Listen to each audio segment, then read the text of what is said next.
A salvação anda junto com a santidade. Em 1 Pedro, capítulo 2, versículo 9 ao 11, diz assim: Mas vós sois a geração eleita, o sacerdócio real, a nação santa, o povo adquirido para que anuncieis as virtudes daquele que vos chamou das trevas para a sua maravilhosa luz. Antes, vocês não eram um povo de Deus, mas agora são o seu povo. Antes, não conheciam a misericórdia de Deus, mas agora já recebem a sua misericórdia. Queridos amigos, lembrem que vocês são estrangeiros de passagem por este mundo. Peço, portanto, que evitem as paixões carnais, que estão sempre em guerra contra a alma. Vemos aqui que temos a responsabilidade de proclamar o Evangelho da Cruz. Temos um privilégio que é cercado de responsabilidade, pois temos que nos separar de tudo aquilo que é pecaminoso. Temos que nos separar da ira, da inveja, da falta de perdão, dos prazeres carnais, pois temos um privilégio que é cercado de renúncias. Mas eu quero que você entenda que não é necessário ser um grande pregador para proclamar esse evangelho, não é necessário ser um grande teólogo ou um doutor. Precisamos apenas nos dispor a buscar a palavra, que é o evangelho. Precisamos entender que falar do evangelho não é apenas uma responsabilidade, mas também é um grande privilégio. O significado de privilégio é vantagem ou direito atribuído a uma pessoa ou a um grupo de pessoas. E nós somos esse grupo privilegiado, pois temos autoridade para pregar o Evangelho para aquele que se encontra no mundo, porque aquele que está no mundo não tem autoridade, mas nós que estamos em Cristo temos autoridade para proclamar esse Evangelho. Não podemos nos esquecer que para termos acesso a esse privilégio, um alto preço foi pago na cruz. Deus entregou o seu único Filho para morrer por nós e nos deixou uma grande missão de proclamar esse Evangelho da cruz. E é por isso que você não pode desistir de pregar, você não pode desistir de viver o Evangelho, pois a nossa morada, ou melhor dizendo, nossa verdadeira cidadania está no céu com Cristo. Pois buscar em primeiro lugar o reino de Deus e a sua justiça, e as demais coisas vos serão acrescentadas. Somos identificados como um povo escolhido por Deus para a salvação. Assim como Deus escolheu Israel dentre as nações para ser seu povo exclusivo, Deus escolheu pessoas de entre todas as nações para formar a sua igreja. O Senhor não escolheu Israel porque era um grande povo, mas porque o amava. Deus não te escolheu porque você é grande, ou porque você é bom, ou porque você tem títulos e troféus, mas porque Ele te ama. Antes de você ser grande, Deus te amou primeiro. Antes de você ser sábio, Ele te amou primeiro. Antes de você ter um diploma e medalhas, Deus te amou primeiro.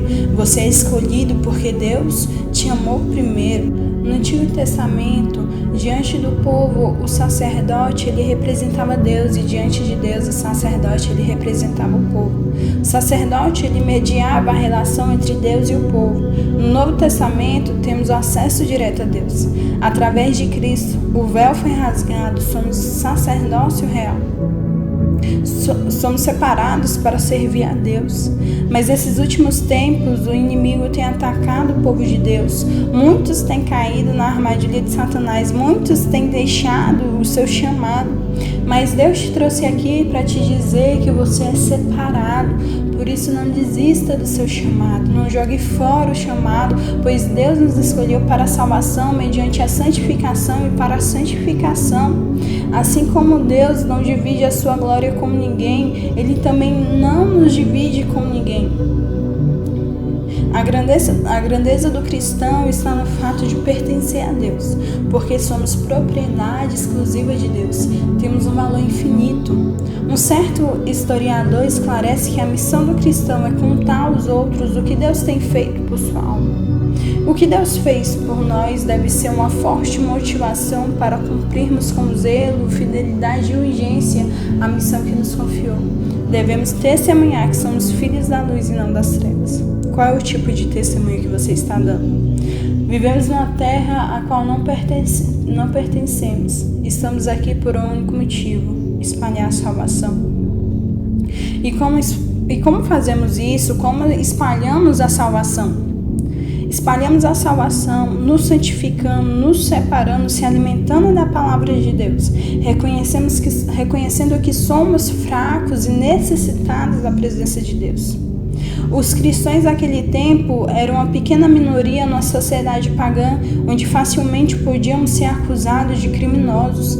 Diante disso, Pedro insistia que a conduta dos cristãos fossem boas, para que quando os acusadores viessem os acusarem de criminosos, tivessem que reconhecer que eles praticavam somente boas ações e assim louvassem ao Deus no dia da sua vinda. Temos que viver conforme a vontade de Deus. Em Gálatas, capítulo 5, versículo 17 diz: porque o que a nossa natureza humana quer é contra o que o Espírito quer, e o que o Espírito quer é contra o que a nossa natureza humana quer. Os dois são inimigos e por isso vocês não podem fazer o que vocês querem.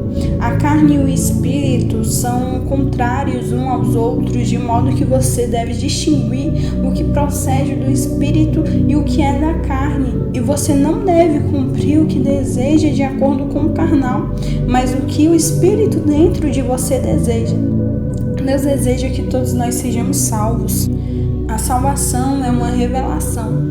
Portanto, o maior desejo de Deus é que você tenha essa revelação e seja salvo. Uma vez salvo, será usado para salvar outros. Em Tito, capítulo 2, versículo 11 e 12, diz assim: pois Deus revelou a sua graça para dar salvação a todos. Essa graça nos ensina a abandonarmos a descrença e as paixões mundanas e a viver neste mundo uma vida prudente, correta e dedicada a Deus.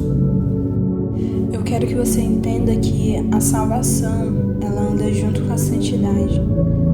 Se você não estiver em santidade, você não consegue adquirir esse maior privilégio de todos, que é a salvação, a morada eterna. Então, eu deixo isso para vocês. Santifica-se, porque os dias são maus e o tempo de Deus para nossas vidas está próximo.